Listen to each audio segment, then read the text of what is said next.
I stood in the rain, watching the movers carry elegant furniture into my sister Emma's new mansion.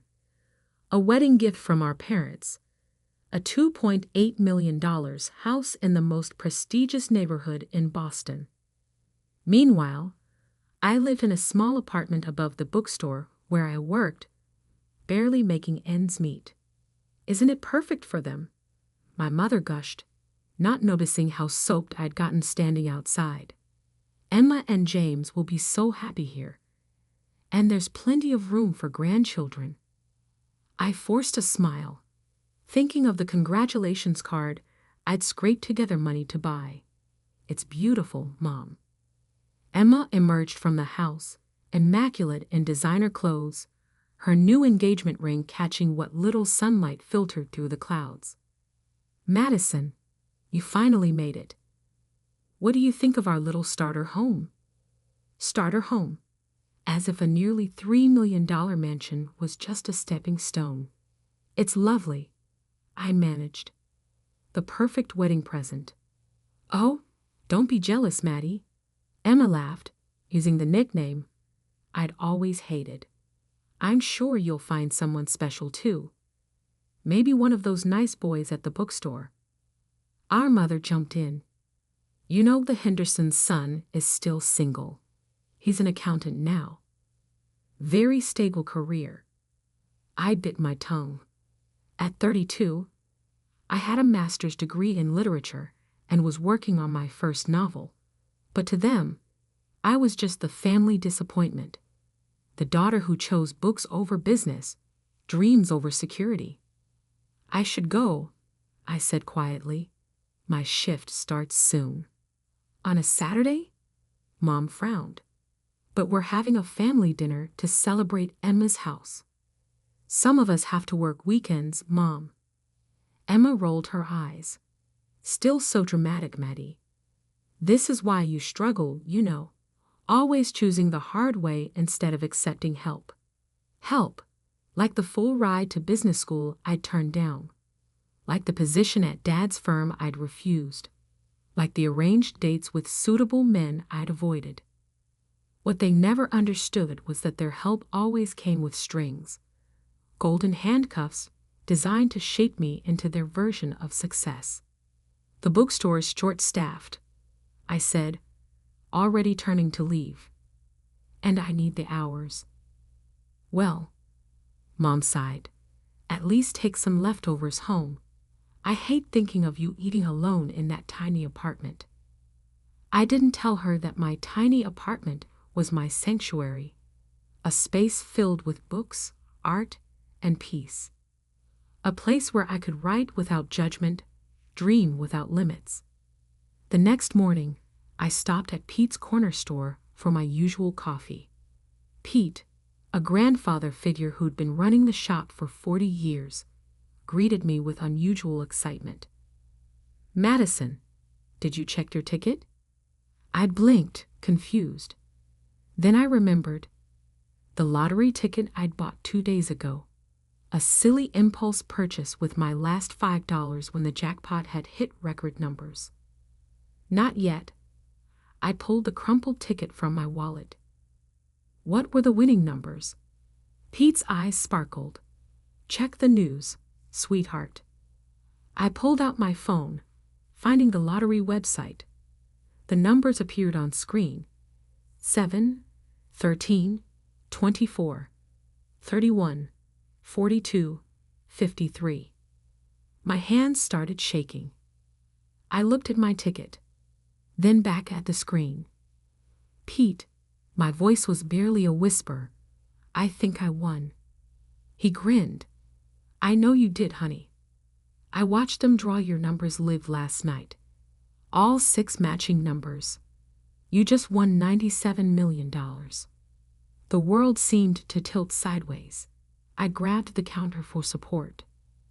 Sit down before you fall down. Pete guided me to a chair. Deep breaths. This is big news, but you need to be smart now. Don't tell anyone yet. Get a lawyer first. And for heaven's sake, sign that ticket. With trembling fingers, I signed the back of the ticket. Pete locked it in his safe, made me drink some water, and called his daughter, a respected financial attorney. "Caroline will meet you in an hour," he said. "She'll help you do this right." I nodded, still dazed. "Pete, my family." He squeezed my shoulder. "We'll find out soon enough. But right now, this is your moment. Don't let anyone take it from you." As I waited for Caroline, my phone buzzed.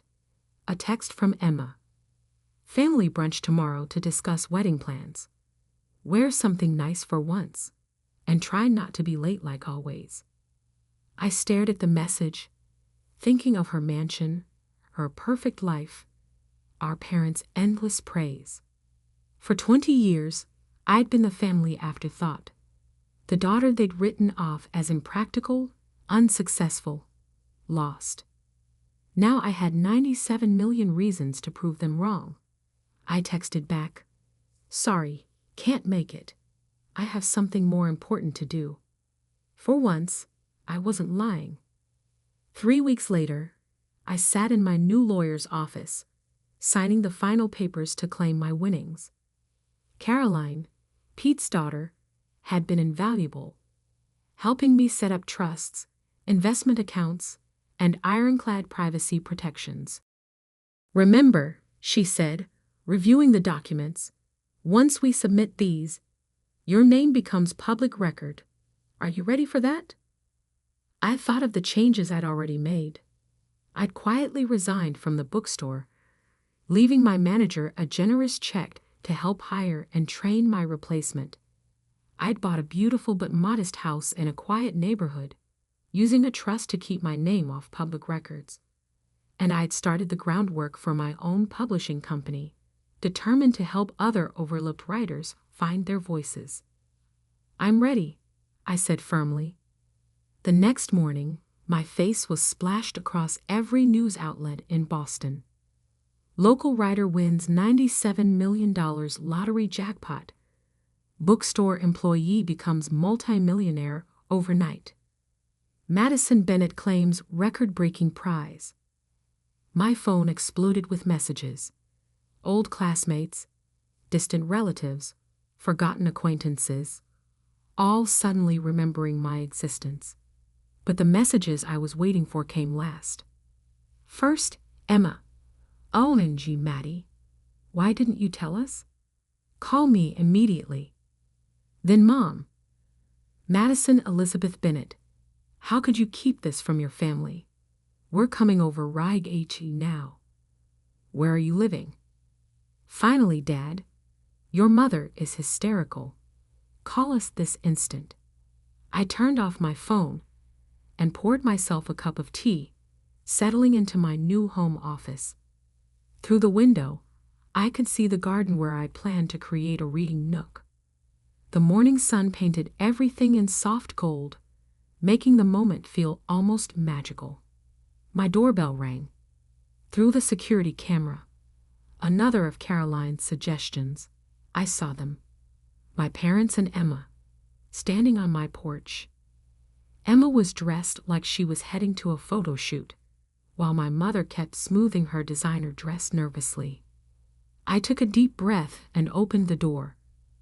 "Madison," my mother burst out. "We've been so worried.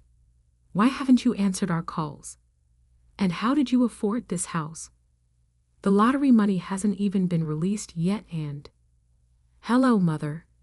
I cut her off calmly. "Would you like to come in?" They filed into my living room, taking in the tasteful furnishings and wall-to-wall bookshelves with barely concealed surprise. "Well," Emma said, running a finger along a shelf, "I suppose now you can finally move to a better neighborhood. Maybe near my new house. There's a lovely little colonial for sale, only $4 million. "I'm happy here," I interrupted. "But thank you for your concern." "Maddie, darling." My mother leaned forward, her voice dripping with honey. "You have to understand our shock. This is life-changing money. You'll need guidance, proper financial advice. Your father knows several excellent wealth managers. I have a team of advisors, I said. And it's Madison, not Maddie. Don't be difficult, Emma snapped. We're trying to help. God knows you've never been good with money. Like that time I loaned you $10,000 for your starter business, I asked quietly. The one you never paid back. Emma's face flushed. That was different. I needed. What you needed was to take responsibility. I stood up, my voice steady. Something none of you have ever expected from her. Now see here. My father finally spoke, his face reddening. We've always supported you both equally. I laughed, actually laughed. Equally. You bought Emma a mansion for her wedding. You paid for her business school, her first car, her perfect wedding. What did you give me for graduation? A lecture about practical career choices. Because we worried about you, my mother cried. Your choices were so impractical. We just wanted. You wanted me to be like Emma, I finished. The perfect daughter, the sensible one. Well, guess what? My impractical choices led me here. My job at the bookstore, the one you all look down on, is where I bought the winning ticket. And now you can finally have a real life, Emma said, as if she was being generous. We can help you invest, get you into the right social circles. No. The room fell silent. What do you mean no? My father demanded. I walked to my desk and pulled out 3 envelopes. Emma, this is a cashier's check for $10,000, repaying the loan you've conveniently forgotten about. I handed her the first envelope. Mom, Dad, this is a check for $15,000, the total of every gift, every payment, every contribution you've ever made to my life. I've kept careful records. They stared at the envelopes, speechless. The third envelope, I continued, contains documents showing I've already established my own publishing company, created a charitable foundation for literacy programs, and set up my investments with one of the top firms in the country. I didn't need your guidance then, and I certainly don't need it now. But we're family, my mother whispered. Yes, we are. And family should love unconditionally. Support dreams, not squash them. Celebrate differences, not try to erase them. I walked to the door and opened it. Now, if you'll excuse me, I have a meeting with my foundation board about funding new libraries in underserved communities. You're making a mistake, my father said stiffly. You need us. I smiled, feeling lighter than I had in years. No, Dad, you need me. And that's the real reason you're here, isn't it? Emma stood up, her face a mask of fury. You think you're better than us now? Because of some lucky numbers? No, Emma, I always was. You just never saw it. As they left, my mother turned back, tears in her eyes. Madison, please. We made a terrible mistake. We see that now. Can't we start over? I looked at her, really looked at her, and saw for the first time how small she seemed. How all of them seemed, trapped in their narrow view of success and worth. Maybe someday, I said softly, but not today. I closed the door on their protests, walking back to my office. On my desk sat the manuscript of my novel, a story about a girl finding her voice in a world that tried to silence her. It was time to write the next chapter. 6 months later, the launch party for Bennett Publishing House was everything I dreamed of. We transformed an old warehouse into a magical space filled with books, art, and possibility. Local authors whose works we'd signed mingled with literary agents and journalists, while kids from our literacy program proudly showed off their own stories in a special display area. Pete stood beside me, beaming like a proud father. Look at what you've built, Madison, and not a penny wasted on showing off. He was right. While I could have easily bought a gleaming downtown office tower, I'd chosen to renovate this historic building instead, creating a space that felt like home to writers and readers alike. The millions I'd won had been carefully invested in education programs, in supporting new authors, in building something meaningful. My phone buzzed. A text from Emma. Saw your company in the business journal.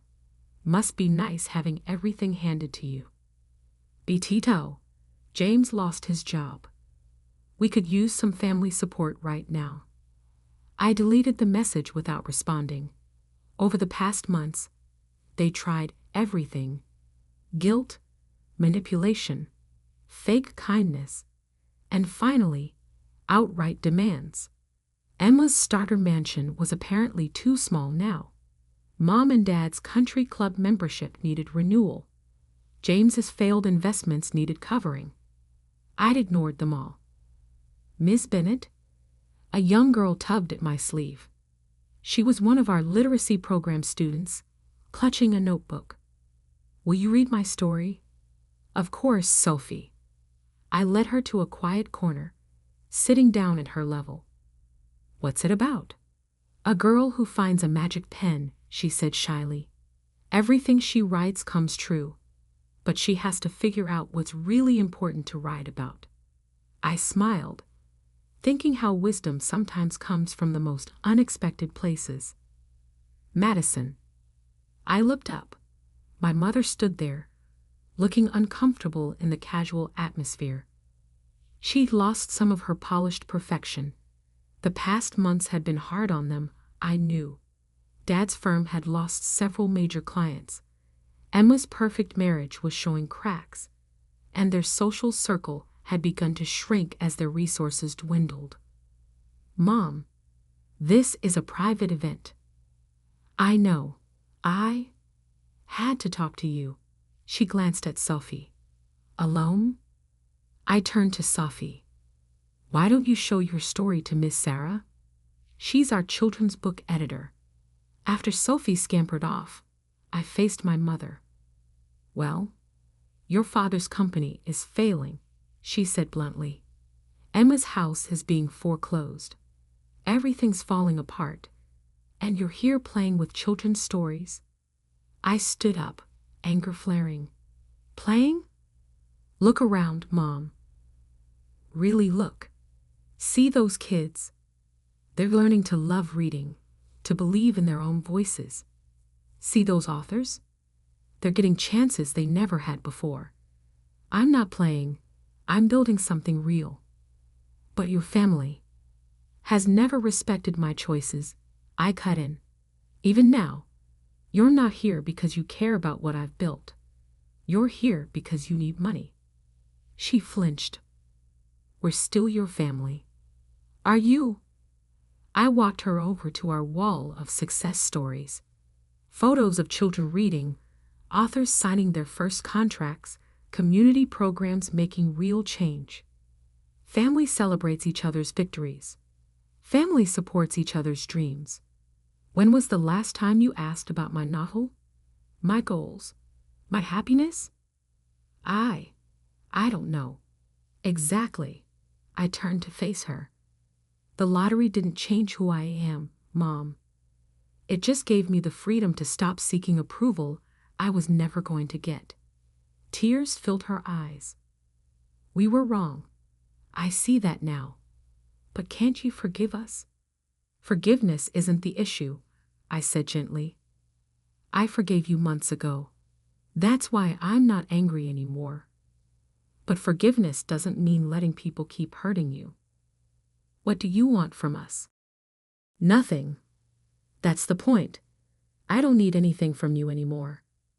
And until you can want a relationship with me that isn't about money or status or your idea of success, we don't have anything to discuss.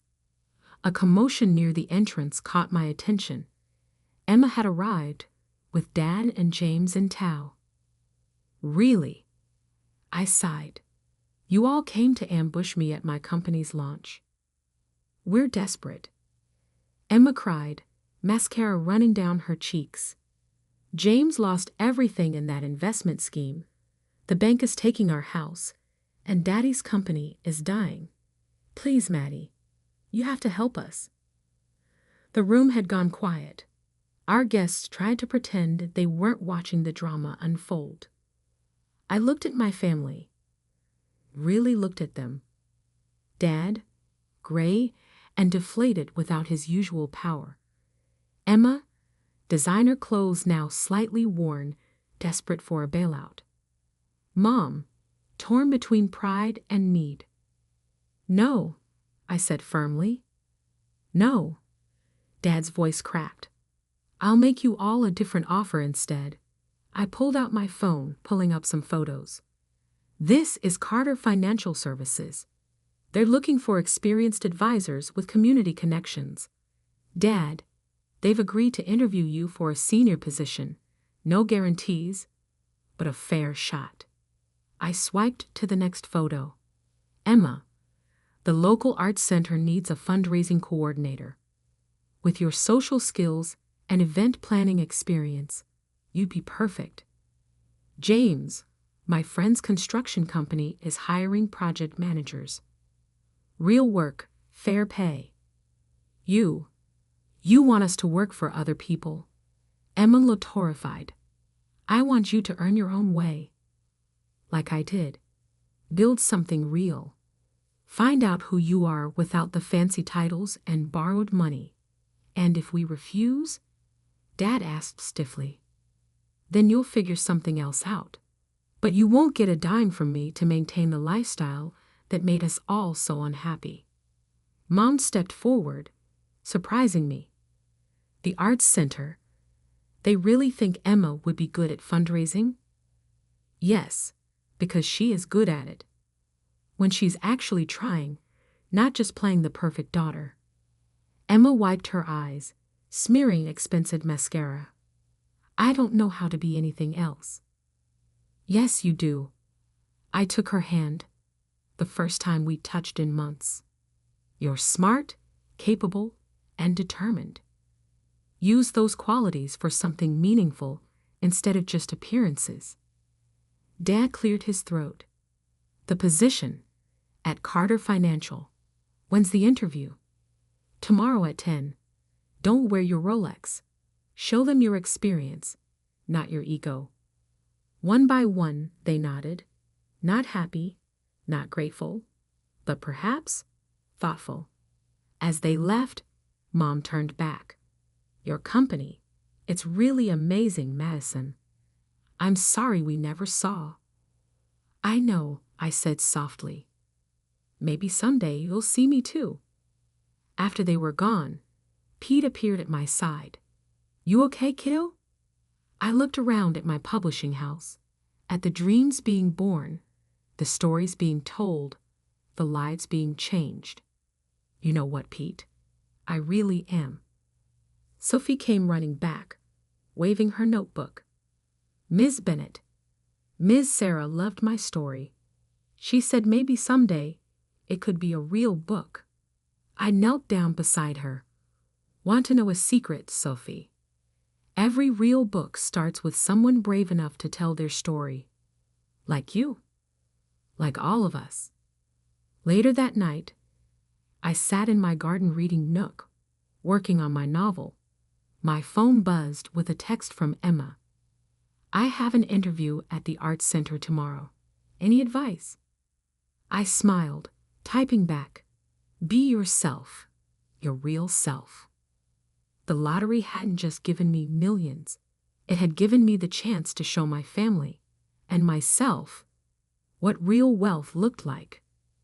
Not the money in my bank account, but the courage to finally be exactly who I was meant to be. And that was worth more than any number could measure.